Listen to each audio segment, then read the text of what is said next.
ಪಿತನ ಸುತನ ಮತ್ತು ಪವಿತ್ರಾತ್ಮರ ನಾಮದಲ್ಲಿ ಆಮೇನ್. ಕರುಣೆಯ ಕೊನೆಯಗಳಿಗೆ ಭಾಗ 2 ಸಂದೇಶ 53. ಮೃಗೀಯತೆಯ ಪಾಪ. ನನ್ನ ಮಕ್ಕಳೇ, ಈ ಪಾಪಪೂರ್ಣ ಜಗತ್ತಿನಲ್ಲಿ ಹೊಸ ಲೈಂಗಿಕ ವಿಕೃತಿ ನಡೆಯುತ್ತಿದೆ.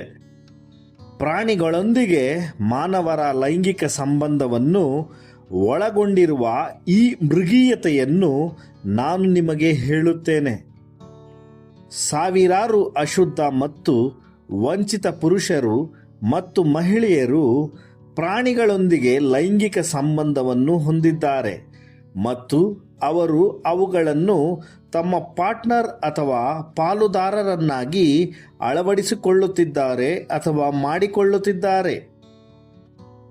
ಅಯ್ಯೋ, ತಮ್ಮ ಲೈಂಗಿಕ ಪ್ರವೃತ್ತಿಯನ್ನು ಪೂರೈಸಲು ಅವಿವೇಕದ ಬುದ್ಧಿಹೀನ ಜೀವಿಯನ್ನು ನಿಂದಿಸುವವರಿಗೆ ನಿಜವಾಗಿಯೂ ನಾನು ನಿಮಗೆ ಹೇಳುವುದೇನೆಂದರೆ, ಅವರು ಪಡೆಯುವ ಸಂಬಳ ಅಥವಾ ವೇತನವು ಶಾಶ್ವತ ನಾಶ ಅಥವಾ ಶಾಪ, ಅಂದರೆ ನರಕವಾಗಿದೆ.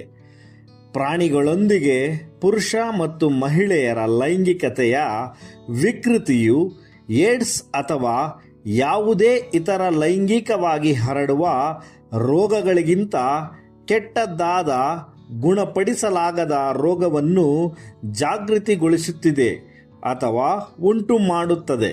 ಅವರು ಜೀವನದಲ್ಲಿ ಕೊಳೆಯುತ್ತಾರೆ ಮತ್ತು ಯಾವುದೇ ಔಷಧಿ ಅಥವಾ ಚಿಕಿತ್ಸೆಯು ಅವರ ರೋಗಕ್ಕೆ ಸಿಗುವುದಿಲ್ಲ, ಇಲ್ಲವೇ ಇಲ್ಲ.